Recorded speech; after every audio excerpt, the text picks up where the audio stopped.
Salut, bienvenue dans Eureka. On l'appelle Monsieur Europe. Pourtant, Paul-Henri Spaak était belge avant tout. Son but, faire une place à son pays, la Belgique, parmi les grandes puissances du monde. Et c'est comme ça qu'il va contribuer à fonder l'Union européenne.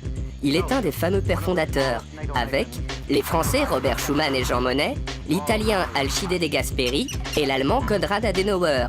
Je vous présente Paul-Henri Spaak.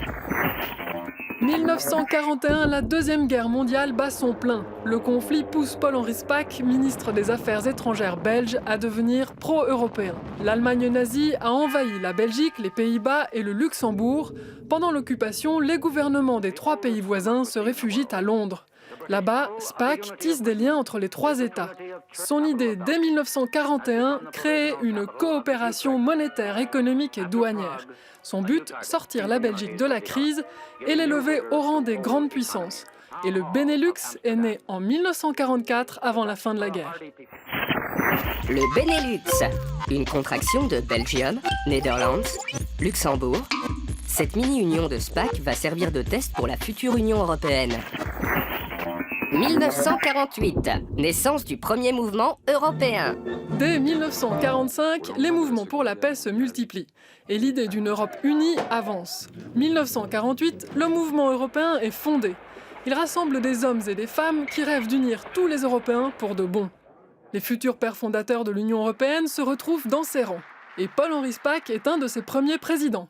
J'accepte d'autant plus volontiers ce passeport que, comme vous l'avez entendu, il est tout à fait illégal. Et que le premier résultat sera de me faire mettre en prison dans les 6 pays de la communauté chaque fois que je voudrais m'en servir. Spaak et les partisans du mouvement européen devront attendre plus de 40 ans avant de pouvoir circuler librement. Et 10 ans pour que la communauté économique européenne, la CEE, soit créée. Par contre, le charbon et l'acier vont pouvoir traverser les frontières. 1951, la CECA, Communauté européenne du charbon et de l'acier, est créée. La CECA est formée par la France, l'Allemagne, l'Italie et le Benelux. Les 6 pays partagent leur production et leur commerce de charbon et d'acier. Pour être membre de la CECA, il a fallu que les 6 acceptent de céder une partie de leur indépendance à une organisation placée au-dessus d'eux. Dans cette communauté, ils apprennent à travailler ensemble. C'est Paul-Henri Spaak qui dirige les travaux de la CECA. La séance est ouverte. Spaak qui défend l'idée d'une Europe politique encore plus forte et qui se bat pour créer une communauté européenne de défense. C'est la CED. Un échec. On en a déjà parlé dans un Eureka. La France a rejeté le projet en 1954. Malgré les efforts de Spaak pour la convaincre, elle refuse de créer une armée commune avec l'Allemagne. Un coup dur pour les défenseurs d'une Europe politique. Mais Spaak va réagir avec les autres pères fondateurs. 1955. Les Européens veulent renforcer leur communauté sur le plan économique. En 1955, les 6 pays membres de la CECA veulent poursuivre l'intégration européenne.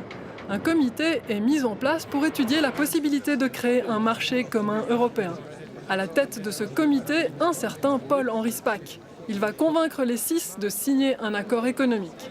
Et le 25 mars 1957, la France, la République fédérale d'Allemagne, l'Italie, les Pays-Bas, la Belgique et le Luxembourg signent le traité de Rome. Cet accord donne naissance à la CEE, la Communauté économique européenne. Les 6 prévoient de lever leurs barrières douanières, favoriser leur commerce et leur économie. Objectif, bâtir une Europe capable de peser dans le monde. C'est comme ça que Spaak, Premier ministre de la Belgique, est devenu Monsieur Europe. Sans lui, l'Union européenne n'existerait peut-être pas. Il sera tour à tour président du Conseil de l'Europe, la toute première assemblée pan-européenne, président de l'Assemblée générale des Nations unies, président de l'Assemblée parlementaire de la CECA et secrétaire général de l'OTAN jusqu'en 1961. Il se retire de la vie politique en 1966 et meurt le 31 juillet 1972 à Bruxelles. Au cœur de la capitale de l'Europe, une aile du Parlement européen est née en son honneur. Salut!